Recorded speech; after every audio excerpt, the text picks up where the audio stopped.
बात करते हैं सितारों के सितारे में देश के वित्त मंत्री मनमोहन सिंह जी की। किन ग्रह योगों ने इन्हें देश का वित्त मंत्री बनाया? 10 वर्ष देश के प्रधानमंत्री रहे हैं मनमोहन सिंह जी, लेकिन आज हम इनके वित्त मंत्री बनने पर ध्यान केंद्रित करते हुए ही इनकी कुंडली की चर्चा कर रहे हैं। हम जानना चाहते हैं कि कौन से ऐसे ग्रह योग थे जिनको इतने ऊंचे दर्जे की वित्तीय समझ इनको दी।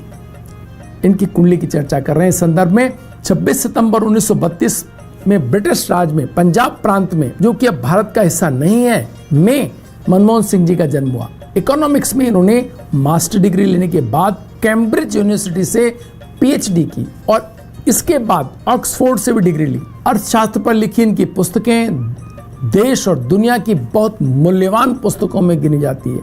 देश की राजनीति में आने से पहले इन्होंने देश में विभिन्न पदों पर रहते हुए देश की अर्थव्यवस्था को आगे बढ़ाने में योगदान दिया। वे संयुक्त राष्ट्र में सलाहकार भी रहे। 1987 से 1990 में जिनेवा साउथ कमीशन में भी सचिव रहे। 1971 में देश के वाणिज्य मंत्रालय में सलाहकार बनने के तुरंत बाद 1972 में इन्हें देश के वित्त मंत्रालय में मुख्य आर्थिक सलाहकार नियुक्त कर लिया गया। वे 1982 से 1985 तक भारतीय रिजर्व बैंक के गवर्नर भी रहे। 1985 से 1990 तक योजना आयोग के अध्यक्ष रहने के बाद 1990 में इन्होंने प्रधानमंत्री का आर्थिक सलाहकार बनाया गया। वे नरसिम्हा राव सरकार में 1991 से 1996 तक देश के वित्त मंत्री रहे। यही वह दौर था जब इन्होंने देश में आर्थिक उदारीकरण की शुरुआत की, जिससे देश की आर्थिक उन्नति को पंख लगे। इसलिए इन्हें भारत के आर्थिक सुधारों का प्रणेता भी माना गया। 2004 से 2014 तक मनमोहन सिंह जी देश के प्रधानमंत्री बने। लेकिन आज हम बात कर रहे हैं कौन से सितारे हैं जो इन्हें इतना ऊंचे दर्जे का अर्थ विशेषज्ञ बनाते हैं।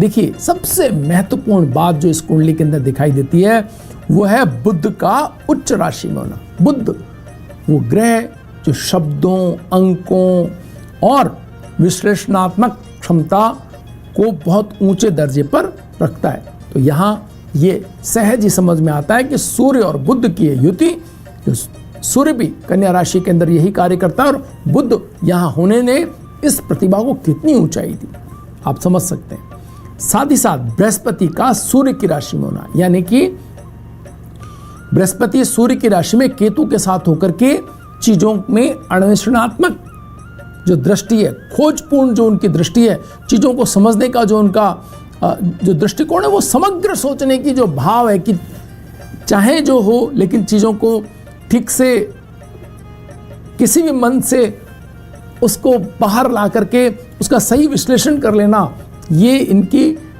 बृहस्पति और केतु के साथ होते ही ये व्यक्ति के जीवन में बहुत सहज तरीके से प्रवेश कर जाता है। यहाँ चंद्रमा, मंगल और शुक्र भी एक साथ हैं और ये आय स्थान में बैठे हैं सूर्य कुंडली के अंदर, शनि से दृष्ट हैं, यानी कि नीति बनाना, नीतियों की समझ रखना।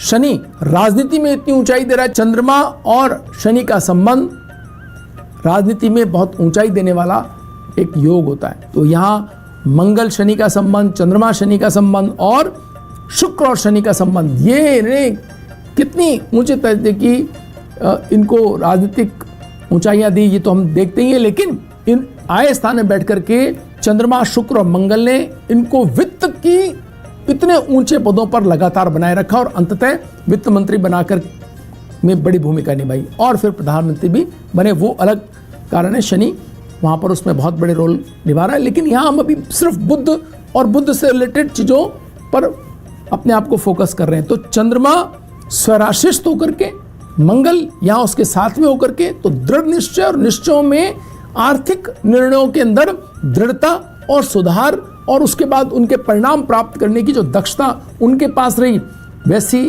भारत में उससे पहले और उसके बाद में देखी नहीं गई।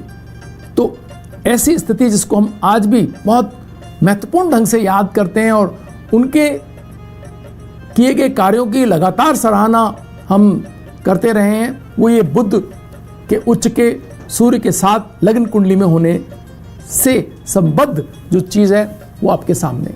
तो जो ज्योतिष के जिज्ञासु हैं या जो अपनी कुंडलियों के माध्यम से अपने भाग्य की ताकत समझना चाहते हैं, उनके लिए कुंडली अपरिमित उदाहरण हो सकती है। जो वित्त के क्षेत्र में जो वाणिज्य के क्षेत्र में या जो आर्थिक जगत के क्षेत्र में आगे बढ़ना चाहते हो, इस कुंडली से अपनी समझ बढ़ा सकते हैं। भाग्यम में आज इतना ही, कल फिर हाजिर होंगे नई कुंडली के साथ। तब तक के लिए नमस्कार।